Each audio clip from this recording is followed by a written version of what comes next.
जय हिंद दोस्तों, कैसे हैं आप लोग। आज की वीडियो में हम लोग देखेंगे कि बोर्ड परीक्षा में संदर्भ कैसे लिखें। ये बहुत ही आसान है।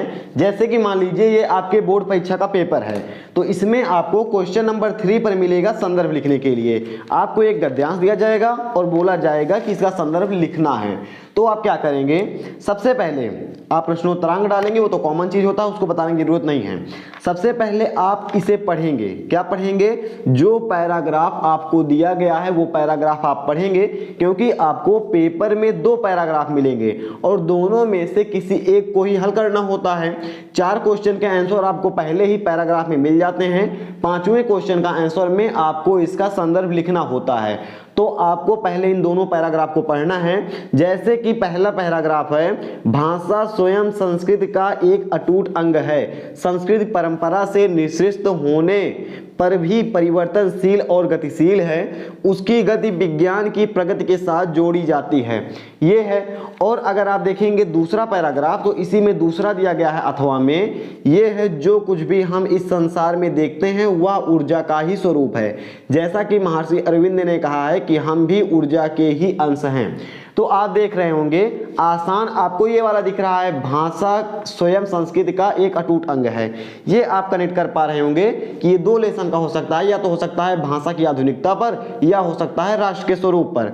तो आप इसको कनेक्ट कर पा रहे हैं। तो जो आपको आसान लग रहा है पैराग्राफ देखने में, आप क्या करेंगे, प्रश्नोत्तरांक नंबर डालेंगे। जैसे हमने यहाँ पर हेडिंग डाली है, बोर्ड परीक्षा में संदर्भ कैसे लिखें।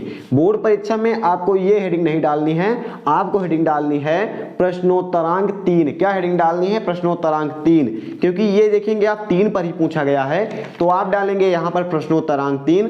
पेपर में आप ब्लैक और ब्लू यानी काले और नीले स्केच का प्रयोग कीजिएगा। तीसरा स्केच आप नहीं लगाएंगे, नहीं तो आपका नंबर कट सकता है, चांसेस बहुत ज्यादा हैं। तो ब्लैक और ब्लू काले नीले स्केच का ही प्रयोग आप पेपर में कीजिएगा। प्रश्नोत्तरांक 3 यहां पर आप डालेंगे। इसके बाद आप हेडिंग डालेंगे संकेत। संकेत इसलिए डालेंगे क्योंकि इसमें का खा वाला ऑप्शन दिया नहीं गया है।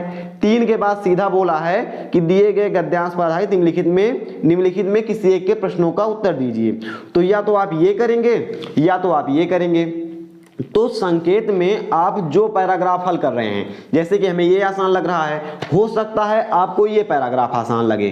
तो आपको जो पैराग्राफ आप हल कर रहे हैं, पहला कर रहे हैं ये वाला, या आप दूसरा कर रहे हैं, जो भी पैराग्राफ आप हल कर रहे हैं, संकेत हेडिंग डालेंगे। उसमें 2 शब्द आगे के लिखेंगे, फिर डॉट डॉट लिखेंगे, और 2 शब्द सबसे नीचे के लिखेंगे। 2 शब्द का आंसर लिखेंगे सबसे नीचे का, आवश्यकता है। तो आप क्या करेंगे, हमने ये वाला पैराग्राफ हल किया है तो हम लिखेंगे संकेत। संकेत में लिखेंगे भाषा स्वयं, 2 शब्द आगे करेंगे, भाषा स्वयं, फिर डॉट डॉट डॉट डॉट, हमने डॉट डॉट लगाया।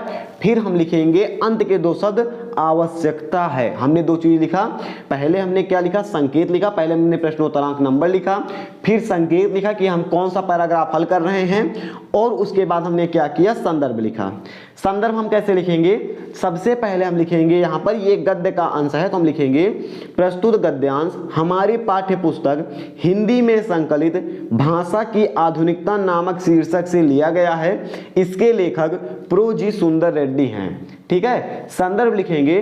संदर्भ में आपको इन चीजों को याद कर लेना है। फिक्स लाइंस हैं कि प्रस्तुत गद्यांश हमारी पाठ्य पुस्तक हिंदी में संकलित, फिर पाठ का नाम भाषा की आधुनिकता नामक शीर्षक से लिया गया है। इसके लेखक प्रो जी सुंदर रेड्डी हैं। ये आप याद कर लीजिएगा, रट लीजिएगा, और यहां पर आपको केवल पाठ का नाम और लेखक का नाम ही चेंज करना है। एक चीज आप याद रखिए, अभी सभी लोग जो है संदर्भ लिखते हैं, लेकिन अगर आप क्लास 12th का पेपर देखेंगे, शायद ये 10th में भी हो गया होगा, तो 12th का पेपर आप देखेंगे तो अब ये नहीं बोलता है कि आप इसका संदर्भ लिखिए। संदर्भ लिखने को बोलता ही नहीं है, और आप लोग संदर्भ लिखने में अपना टाइम वेस्ट करते हैं। तो इसको हमने इसलिए बताया, जो भी इतनी देर हमने 4 मिनट तक आपको भाषण दिए, लेक्चर दिया, उसको बताने का मतलब ये है कि संदर्भ लिखा कैसे जाता है। ऐसा नहीं है कि हिंदी के पेपर में संदर्भ लिखने को नहीं आता। संदर्भ कहां पर लिखना है ये हम देखते हैं, लेकिन इससे पहले आप देखेंगे तो पहला ही क्वेश्चन पूछा गया है, पहला या लास्ट 2 में से एक क्वेश्चन पूछेगा, उपर्युक्त गद्यांश के पाठ और लेखक का नाम लिखिए, ऐसा बोलेगा। ये कहीं नहीं बोलेगा कि आप संदर्भ लिखिए। तो जब आपको केवल ये बोला जाए कि उपर्युक्त गद्यांश के पाठ और लेखक का नाम लिखिए, तो आप ऐसा लिखेंगे, इस तरह से लिखेंगे।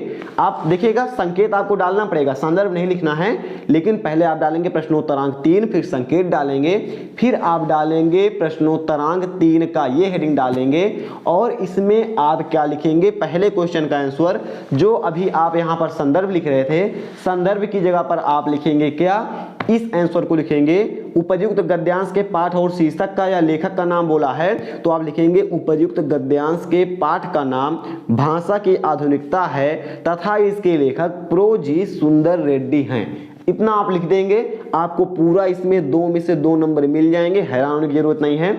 अगर आपसे पेपर में संदर्भ लिखने के लिए कहा जाएगा तभी आप लिखिएगा, और पेपर में संदर्भ लिखने के लिए नहीं कहा जाएगा, यही बोलेगा कि उपयुक्त गद्यांश के पाठ और लेखक का नाम लिखिए। अब आप बोलेंगे भैया संदर्भ लिखना ही नहीं है, तो आप वीडियो क्यों बना रहे हैं, तो संदर्भ लिखना है। संदर्भ लिखने के लिए आपको आगे बोला जाएगा, आगे आप खोलेंगे प्रश्नोत्तरांक 8, आप देखेंगे तो प्रश्नोत्तरांक 8 में बोलेगा दिए गए संस्कृत गद्यांशों में से किसी एक का ससंदर्भ, आप देख रहे हैं ना, ससंदर्भ हिंदी में अनुवाद कीजिए।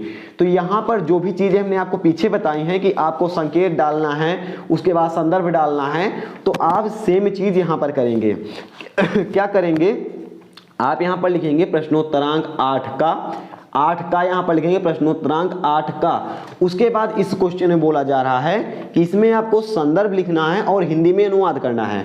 फिर आप लिखेंगे प्रश्नोत्तरांक 8 का के बाद आप लिखेंगे संकेत। संकेत में आपको 2 दिए गए हैं, 2 पैराग्राफ, तो आप या तो महामना विद्वान, इसमें 2 अगर आप हल करना चाहते हैं पहला वाला, तो आप लिखेंगे महामना विद्वान ...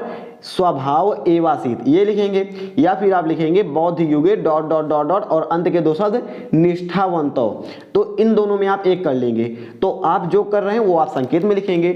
संकेत लिखने के बाद आप लिखेंगे संदर्भ। संदर्भ में आप क्या लिखेंगे, प्रस्तुत, यहां पर बोला गया है संस्कृत गद्यांश बोला जा रहा है, तो आप यहां पर एक चीज चेंज करेंगे, प्रस्तुत संस्कृत गद्यांश, या फिर आप लिख सकते हैं संस्कृत खंड, आप लिख सकते हैं। तो प्रस्तुत संस्कृत गद्यांश या संस्कृत खंड हमारी पाठ्यपुस्तक हिंदी में संकलित, इसके शीर्षक का क्या नाम है आपको लिख देना है कि इसके शीर्षक मतलब कि इस पाठ से, इस नामक शीर्षक से लिया गया है। इसमें लेखक नहीं होते हैं तो आप यहीं पर फुल स्टॉप लगा देंगे, ये सारी चीजें आप नहीं लिखेंगे क्योंकि लेखक नहीं होते हैं जो है संस्कृत में, ठीक है। इसी तरह हम इसको बोलते हैं, जैसे ये वाला हम आपको बताते हैं, इसका जो है आसानी से आपको संदर्भ लिख लेंगे।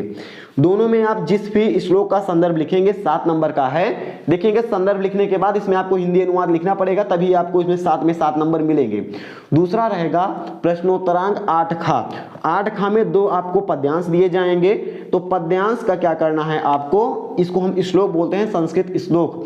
तो संस्कृत श्लोक में आपको संदर्भ लिखना है, फिर आपको हिंदी में अनुवाद करना है इसका भी।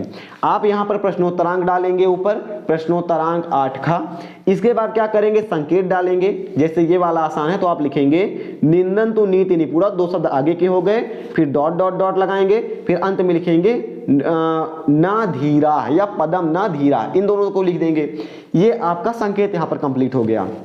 संकेत के बाद क्या करना है, आपको संदर्भ लिखना है। संदर्भ में अभी आपने यहां पर लिखा कि प्रस्तुत संस्कृत गद्यांश, हम ये क्या बोल रहे हैं, इसको हम संस्कृत खंड बोलते हैं या फिर संस्कृत गद्यांश बोलते हैं, लेकिन इसको हम बोलते हैं श्लोक या संस्कृत श्लोक बोलते हैं। इसको संस्कृत खंड बोलते हैं, इसको संस्कृत श्लोक बोलते हैं।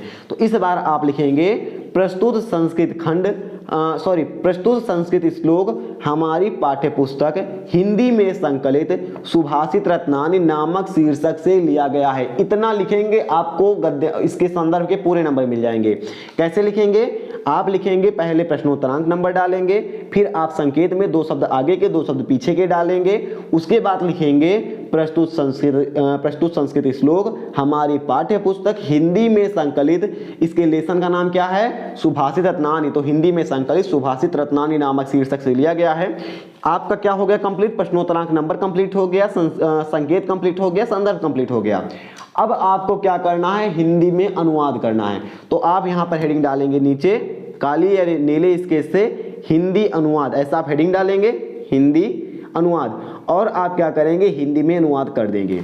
ये तीनों चीजें इसलिए हमने बताई क्योंकि ये आपको गद्यांश और पद्यांश में नहीं पूछी जाती हैं, संस्कृत खंड में और संस्कृत के श्लोक में दो चीजें में आपको लिखना पड़ता है। इसको आप याद करके जाइएगा। और संस्कृत और गद्यांश और पद्यांश में जो कविता आती है और गद्यांश आता है उसमें आप इस तरह से उपर्युक्त गद्यांश के पाठ का नाम लिखेंगे और इसके लेखक का नाम लिखेंगे। और इसी तरह अगर आप संस्कृत के श्लोक हल कर रहे हैं या संस्कृत के पद्यांश या गद्यांश हल कर रहे हैं तो वहां पर आप इस तरह से लिखेंगे। आई होप आप समझ गए होंगे कि इस तरह से आपको हिंदी के पेपर में कहां पर क्या लिखना है। अगर आपको वीडियो अच्छी लगी हो तो आप हमें कमेंट करके जरूर बताइएगा। अगला आप वीडियो किस टॉपिक पर चाहते हैं ये भी आप हमें कमेंट कर सकते हैं। फिलहाल हम मिलेंगे ऐसे किसी नेक्स्ट वीडियो में। जय हिंद।